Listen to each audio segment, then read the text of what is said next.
बिस्मिल्लाहिर्रहमानिर्रहीम। अस्सलाम वालेकुम नाज़रीन। मुजाहिद परवेज़ आपको अपनी यूट्यूब चैनल MPTV में खुश आमदीद कहता है।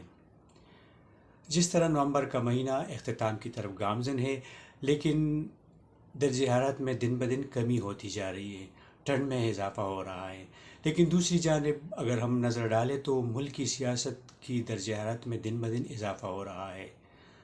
वज़ीराबाद हमले के बाद इमरान ख़ान के लॉन्ग मार्च का दूसरा मरहला शुरू हो गया है और ये मार्च किस्तों पे जारी है। कोई इसको सस्ता मार्च कहते हैं, कोई रॉन्ग मार्च, कोई लंगड़ा मार्च, और मरियम औरंगज़ेब ने तो वर्क फ्राम होम कहा है। मतलब इमरान ख़ान घर में बैठा होता है और जो शुरका होते हैं लॉन्ग मार्च के, उससे जो है ना वो तकरीर करते हैं। इस लॉन्ग मार्च के मकासद क्या है? कुछ लोग कहते हैं कि लॉन्ग मार्च का मकसद आर्मी चीफ की तैनाती के हवाले से प्रेशर डालना है, कि उस पर प्रेशर डाले कि उसकी मर्ज़ी का जो आर्मी चीफ है, जिसको वो चाहे उसको जो है ना तकर्री उसकी हो जाए। लेकिन दूसरी तरफ वो कहता है कि मेरी इससे कोई जो है ना वो गरज नहीं है किसी को भी आर्मी चीफ बनाए, लेकिन जिसकी तैनाती हो वो मेरिट पे हो, मतलब जो आर्मी चीफ ना आ जाए वो मेरिट पे हो। अभी मुझे नहीं पता कि उसके मेरिट उसके नज़दीक क्या चीज़ है। जिस तरह उसने उस्मान बुज़दार की सिलेक्शन की है, उस्मान बुज़दार को बनाया था, या जो दूसरे मतलब लोगों की तैनाती की गई उसी तरह मेरिट पे चाहता है, वो उसको पता होगा। और कुछ लोग तो ये भी कहता है कि नए इलेक्शन के हवाले से भी इमरान ख़ान ने ख़ुद कहा है कि वो 10 महीने भी इंतज़ार कर सकता है। मतलब वो जब उसके कहने का मतलब ये है कि जब भी गवर्नमेंट चाहे, मतलब जो उनका टेनेवर है उसके बाद जो है ना वो इलेक्शन के लिए तैयारी कर रहा है। तो अभी उसका जो मकसद है वो अपनी जगह पे, लेकिन जो हो रहा है जो आजकल मुल्क में है, तो वो ताकत और इख्तियारात की जंग हो रही है। कोई अपने इख्तियारात और ताकत को बरकरार रखना चाहते हैं, कोई हासिल करना चाहता है।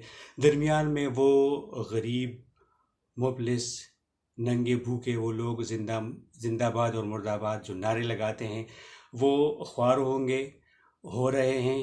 वो किसका जो है ना हथियार बनेंगे और किसके लिए इस्तेमाल होंगे, उनको ख़ुद भी नहीं पता। लेकिन जो उनके सर पे हुक्मरानी के ख्वाब देख रहे हैं, उनको पता ही नहीं है कि इस अवाम के मसाइल क्या है, इनकी मजबूरियाँ क्या है और वो क्या चाहते हैं, और न उनको इस चीज़ से गरज है। भर के हम लॉन्ग मार्च की बात कर रहे हैं, तो लॉन्ग मार्च के हवाले से हम इमरान ख़ान चाहे उसके लॉन्ग मार्च को कोई लंगड़ा मार्च कहे, कोई वर्क फ्राम होम कहे, कुछ भी कहे, आज हम आपको बताएंगे कि पाकिस्तान में जो लॉन्ग मार्च की तारीख़ है उस हवाले से हम जिक्र करेंगे कि कितने लॉन्ग मार्च हुए हैं, कितने कामयाब हुए हैं, कितने नाकाम हो गए हैं। तो इस हवाले से हम जिक्र करेंगे। एक खुसूसी वीडियो जो हमने बनाई है आमिर हाशमी की आवाज़ में है, ये मेरे साथ रहिए और ये वीडियो देखें। लेकिन उससे पहले मैं आपसे एक रिक्वेस्ट कर रहा हूँ कि प्लीज़ चैनल को सब्सक्राइब करें, लाइक करें, कमेंट्स दे दें, और अभी मेरे साथ रहिए, ये वीडियो देखिए। पाकिस्तान में लॉन्ग मार्च की दाग बेल डालने वाले नवाज शरीफ हैं। पाकिस्तान का पहला लॉन्ग मार्च 17 अगस्त 1989 को नवाज शरीफ की क़यादत में हुआ, जो कि बेनज़ीर की जमहूरी हुकूमत के खिलाफ था। ज़ियाउल हक की पहली बरसी पर नवाज शरीफ ने दारुल हुकूमत जाकर एहतजाज करने का फैसला किया। नवाज शरीफ का यह काफिला दारुल हुकूमत पहुँचते ही सियासी तकारीर करने के बाद पुरअमन तौर पर मुंतशिर हो गया। इसके चंद साल बाद 16 नवंबर 1992 को बेनज़ीर भुट्टो ने नवाज शरीफ की जमहूरी हुकूमत के खिलाफ लॉन्ग मार्च किया। बेनज़ीर भुट्टो का यह मानना था कि इंतखाबात में धांधली हुई है, चुनाचे नवाज शरीफ की जमहूरी हुकूमत को घर जाना चाहिए। मियां नवाज शरीफ और उनकी जमात ने इस लॉन्ग मार्च को रॉन्ग मार्च करार दिया था। बहरहाल इस लॉन्ग मार्च का भी कोई नतीजा बरामद नहीं हुआ। अगले ही साल 16 जुलाई 1993 को एक बार फिर से बेनज़ीर ने लॉन्ग मार्च शुरू किया। बेनज़ीर भुट्टो ने एक बार फिर से अपने काफिले के साथ दारुल हुकूमत के साथ पेशकदमी की, लेकिन इसका भी कोई फायदा न हुआ। साल गुजरते रहे, लेकिन मुतालबात वही रहे कि नवाज शरीफ की जमहूरी हुकूमत इस्तीफा दे। बेनज़ीर अपनी तमाम तर कोशिशों के बावजूद अपने अहदाफ हासिल करने में नाकाम रहे। 1996 में जब बेनज़ीर की हुकूमत थी, तब 27 अक्टूबर को उनके खिलाफ जमात इस्लामी के काजी हुसैन अहमद ने लॉन्ग मार्च किया और उनकी हुकूमत गिराने की कोशिश की। काजी हुसैन अहमद ने बेनज़ीर की जमहूरी हुकूमत के खिलाफ लॉन्ग मार्च इसलिए किया क्योंकि वो समझते थे कि उनकी हुकूमत करप्शन में मुलव्विस है। اسی کرپشن کے معاملے کو جواز بنا کر قاضی حسین احمد نے ان کی حکومت کو احتجاج کے ذریعے گھر بھیجنے کی کوشش کی، لیکن وہ بھی کامیاب نہ ہوئے۔ اب آتے ہیں سال 2014 کی طرف۔ اس سال عوامی تحریک کے بانی طاہر القادری کا انقلاب مارچ اور پاکستان تحریک انصاف کا آزادی مارچ اکٹھے کرنے کا فیصلہ کیا گیا۔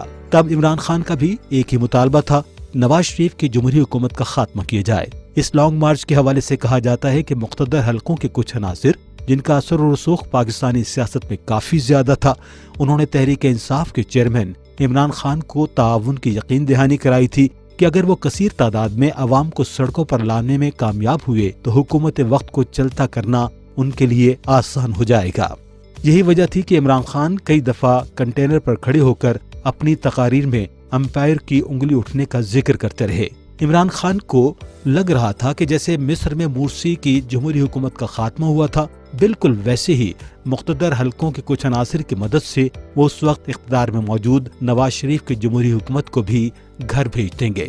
لیکن عمران خان اور ان کی پارٹی کے لیڈران مطلوبہ تعداد میں عوام کو سڑکوں پر لانے میں ناکام رہی، جس کا برملا اظہار عمران خان نے گجرانوالہ پہنچنے پر کیا۔ جب انہیں ناشتے کی دعوت دی گئی تو انہوں نے طیش میں آ کر پوچھا کہ بندے کہاں ہیں۔ بہرحال اس 126 دن کے طویل اور صبر آزما انتظار کے بعد بھی یہ لانگ مارچ اور دھرنا اپنے مطلوبہ مقاصد حاصل کیے بغیر اختتام پذیر ہوا۔ اس ناکام دھرنے اور لانگ مارچ کا فائدہ عمران خان کو بعد میں پی ٹی آئی کی حکومت میں آنے کے بعد حاصل ہوا، جب ان کے خلاف یک کے بعد دیگرے 3 ناکام لانگ مارچ کیے گئے۔ پاکستان میں کبھی کوئی لانگ مارچ کامیاب نہیں ہوا، لیکن ذرا تصور کریں اگر 2014 میں عمران خان کا لانگ مارچ کامیاب ہو جاتا تو ان کی جمہوری حکومت کو بھی اسی لانگ مارچ کے تحت گھر بھیج دیا جاتا۔